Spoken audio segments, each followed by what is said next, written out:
Halo, Assalamualaikum warahmatullahi wabarakatuh. Selamat datang di pembelajaran SAP PT Modul dengan saya Ahmad Yusuf Arif.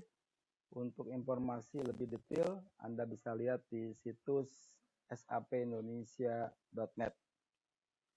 Di situ saya membahas tentang bagaimana cara input master data material master PP. Ini adanya di MRP1, MRP2, MRP3, dan MRP4, dan work scheduling.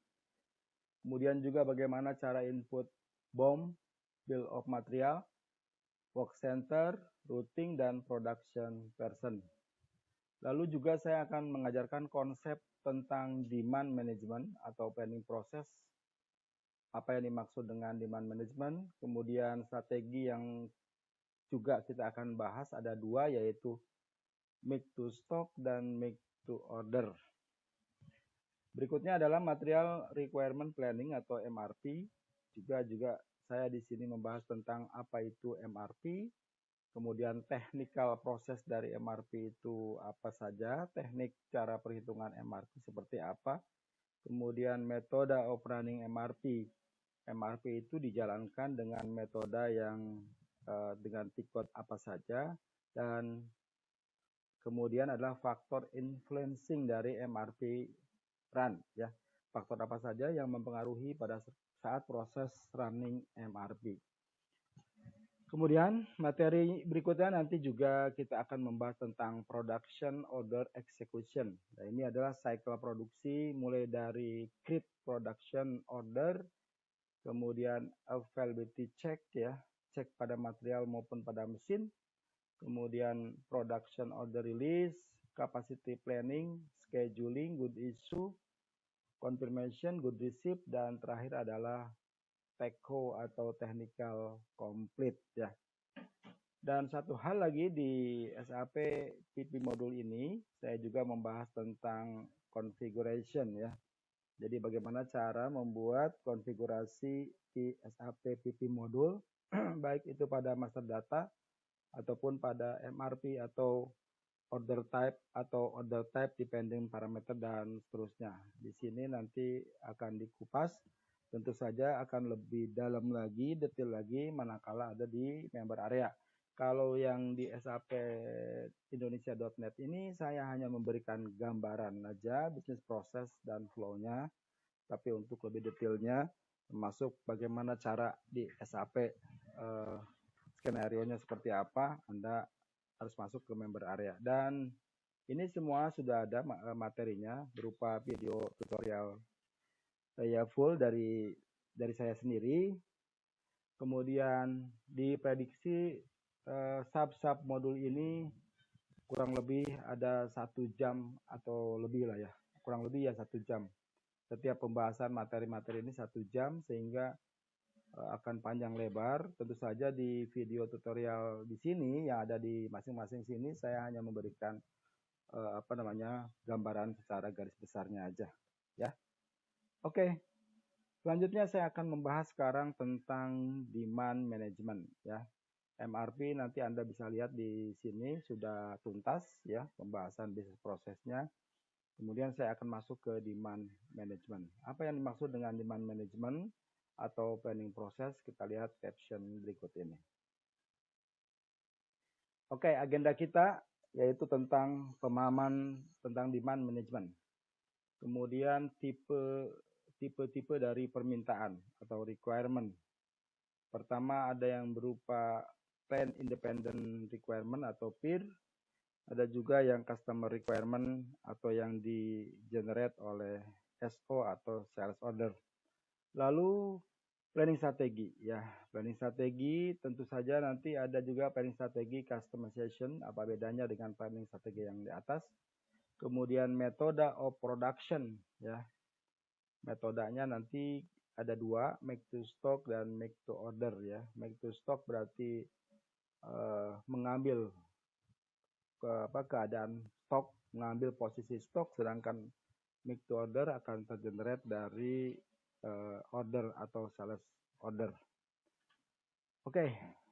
Kita lihat secara definisi bahwa fungsi dari demand management adalah untuk menentukan kebutuhan jumlah kuantiti, kemudian scheduling untuk finish product maupun SFG, assembly, dengan PIR, ya, dengan plan order, dengan plan independent requirement atau PIR, atau dengan SO atau sales order. Jadi demand management ini adalah suatu pengelolaan tentang permintaan, requirement, di mana requirement-nya itu yang ada yang dari inputan PIR, plan independent requirement, dan SO atau sales order.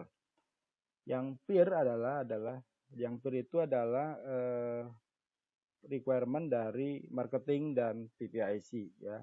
Jadi marketing meminta suatu pembuatan barang, kemudian dikoreksi oleh PPIC, disesuaikan oleh PPIC. Jadi akumulasi ya antara marketing dan PPIC itu adanya di PIR.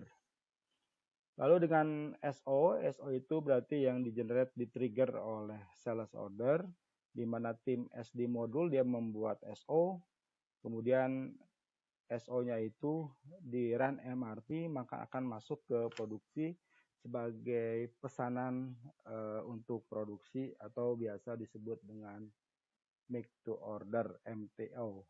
Oke. Untuk membuat program permintaan, Anda harus menentukan planning strategi untuk suatu produk, ya. Jadi planning strateginya itu dalam material itu ditentukan apakah dia make to stock atau make to order secara garis besarnya. Nanti pecahan dari make to order maupun make to stock ada beberapa model strategi.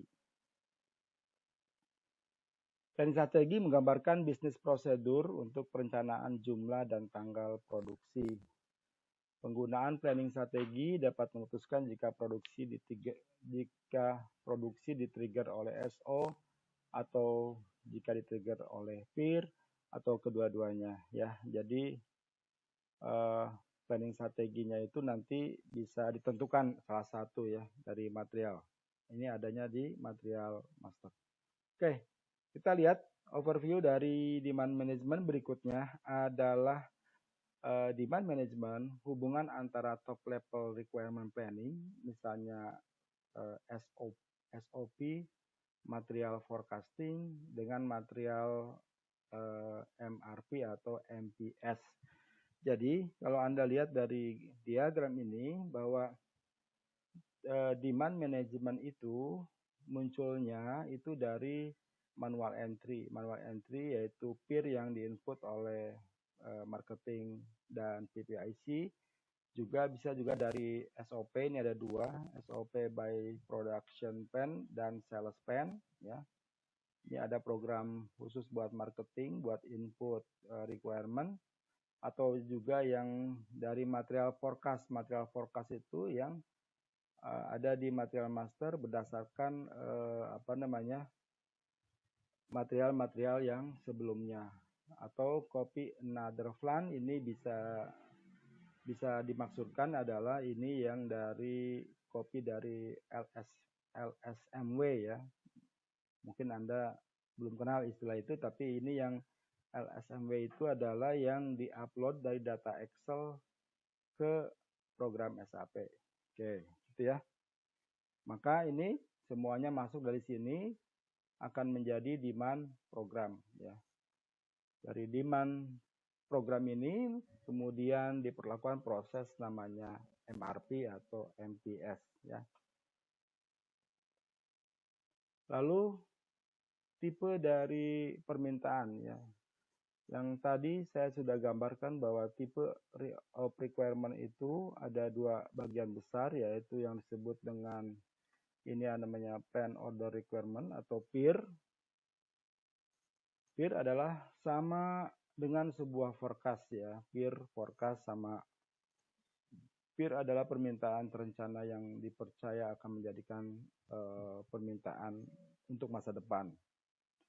Rencana pengadaan dapat disatukan untuk memastikan produk tersedia jika permintaan aktual diterima. Kemudian PIR juga terjadi dari sumber sebagai berikut, yaitu sales plan atau production plan. Ya, tadi kita gambarnya di sini sudah diperlihatkan ya. PIR juga bisa dari SOP sales plan atau production plan. Atau material forecast ya, material forecast yang ini, atau juga dari manual entry yang diinput dengan MD61, atau yang another plan berarti yang LSMW yang itu upload dari file Excel. Lalu customer independent requirement, ya kita lihat apa yang dimaksud dengan customer independent requirement adalah dapat dimasukkan ke dalam demand juga di tempat SO untuk tujuan perencanaan diperlakukan seperti SO. Jadi maksudnya itu adalah permintaan lain ya yang dari sifatnya dari pihak ketiga atau dari customer ya, sebagai dia pesanan untuk material diproduksi ya. Dan ini tentu ranahnya SD dalam membuat satu script SO atau sales order yang nanti pada saat diproses run MRP di sini SO itu akan tergenerate menjadi plan order. Oke, nanti kita masuk ke planning strategi di video tutorial berikutnya. Ya, terima kasih atas perhatiannya. Assalamualaikum warahmatullahi wabarakatuh.